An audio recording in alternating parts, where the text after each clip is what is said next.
I'm gonna start off by saying something very obvious. The 1995 Ghost in the Shell movie is very, very, very good. Directed by Mamoru Oshii, it has become super influential across the world and especially in American cinema, especially in the late 90s, early 2000s. It is one of the greatest examples of the cyberpunk genre. There's so many things in this movie that I could just go on and on about, like its beautiful animation that really exemplifies all the best things you could get out of 80s and 90s anime animation, and you could just, the beauty of this cell animation is so, nothing can really replicate it. It is gorgeous. The level of detail in this grim, gray cyberpunk world is just stunning. Even if the color palette itself is pretty washed out, there's still so much beauty to latch on to. And even though it has all that going for it, I do need to admit something.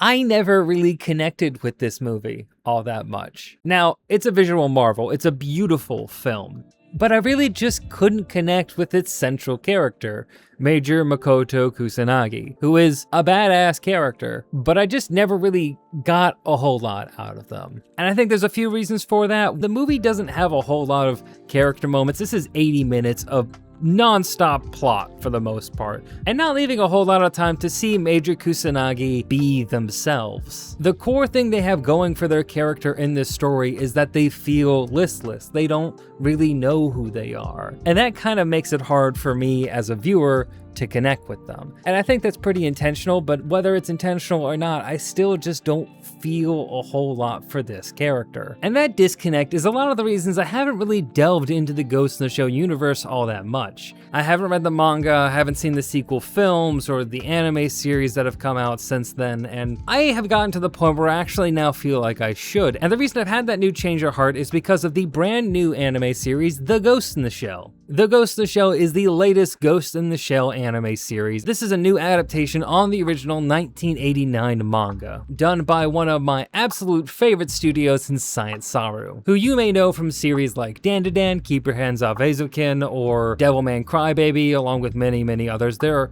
a fantastic studio. When I initially heard about this anime, saw promotional materials, saw the trailer, saw that it was by Science Saru, I actually got pretty excited. I was unsure how I felt about a remake of something that is already so legendary when you have the 1995 film, but its artistic direction and tone are just so night and day different than what you got in that film, because this isn't trying to be like the film, it is an adaptation of the manga. Oshii is a fantastic director, and they had a different artistic vision for the 1995 film, but a lot of design aspects, especially the character designs, do not look a lot like their manga counterparts. Hey, just a quick interruption here just to say, if you like what you're seeing here and you want to support me, then I have a Patreon where you can go and support the channel and help me make more videos for you to enjoy. There's a few tiers with some good benefits, like getting your name in the credits or getting a shout out from me for every video that I do, as long as you're supporting. So if you're interested in that, links in the description, and if not, that's totally cool. Let's get right back to the Ghost in the Shell. This new adaptation has wowed me already. Now, there's only been 2 episodes released at time of recording, and I want to just start talking about this already because the direction they took with this adaptation is bold, and it's the reason that I don't really care about remaking things that already have a good version out there or a great version out there, like in this case. Because Science Saru is trying to do something very different, and it gets to the core of one of the issues I had with the original movie, the thing that I couldn't connect to, which is the main character, Makoto Kusanagi. In this adaptation, I love them. Now, Major Kusanagi is still an absolute badass, but you have such a wide range of emotions that they feel so much more human than the more robotic version you get in the 1995 adaptation. Which, I get it. It makes sense that they're robotic, they're a cyborg, but I mean, you can't really relate to a cyborg all that much. I also just love their design. There's been a trend over the past few years of remaking older anime. Mappa's done it with their new Ranma 1/2. David Production did a beautiful remake of Yutsuda Yatsura. These series are just visually stunning, and these productions have found a way to capture that 80s and 90s feel for characters. Or you had other anime from just last year like Zenshu or Clevites that are trying to go for that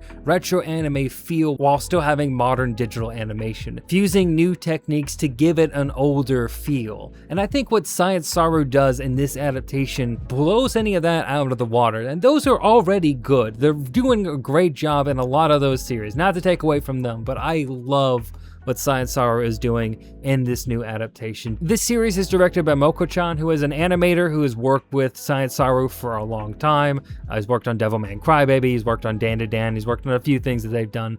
And this is his first time as a full series director, and I love what they're doing here. The world of Ghost in the Shell feels completely different in Science Saru's hands, but that's not a bad thing. I want to stress again, I love that because it feels interesting and new and different. And this is one of the things that I always need to stress when I talk about adaptations, is that I love when an adaptation of something or a remake of something does something different, and that thing that it does that is different works and is interesting. Like my last video was all about Avatar: The Last Airbender live action season 2 and all the things that they tried to do in that were different than the original that didn't work. And this is it's the opposite. It's trying something new and it working. Trying a bright version of the Ghost in the Shell world with bright, funny, more bombastic characters, and also following the story of the manga but adding on to it. Like, I've read the first few chapters of the manga. I know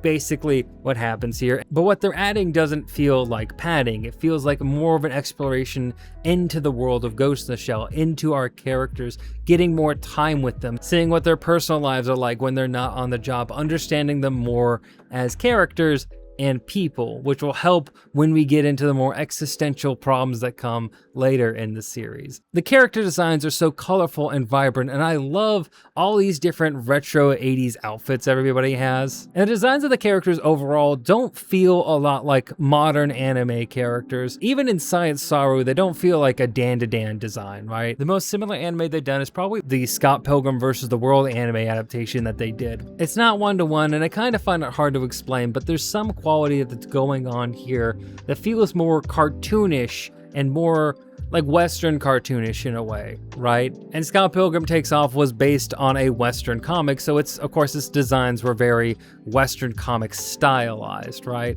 It's a weird blend because you can feel the retro aesthetics, you can feel that inspiration from the manga being more directly adapted in this version, while also seeing something new and fresh and a little different that makes it different than most anime stylings. Like, it doesn't look completely like an 80s anime. It's not trying to be that at all. It's trying to be a modern anime, but with a lot of those 80s and 90s aesthetics. And also the characters look a bit goofy, like Aramaki, for instance. He looks like a goofy, weird old guy, which is what he looked like in the manga. Again, they're being more accurate to the manga. It's not right to call the tone of this show fun or, you know, bright, colorful, and happy, but it is more vibrant. It has a lot more direct humor, and its characters feel like they have a soul inside their hard exteriors. For all of the great things the 1995 movie did, its characters felt like they were always being too cool in a lot of ways. And this is a taste preference. It's not me saying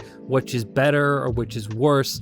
I just prefer this version that has more, you know, humor to it, more color to these characters' lives, both literally and figuratively. I think this is the perfect video for me to make after I just did my Avatar: The Last Airbender video, because The Ghost in the Shell exemplifies that when you make a new adaptation of something, when you remake a series, you can make dramatic changes, you can do something bold and different, and it can still feel interesting. And I'm gonna emphasize this one more time, remaking something on its own, on its face, that's not a bad thing. You can do something interesting with that. You can do something fun and new. And this is an example. This series so far is an example of the fun things you can do when remaking a series. And I can't wait to see more of this adaptation. And I highly recommend, if you're watching this video, for you to take some time out and go check out the new Ghost in the Shell anime.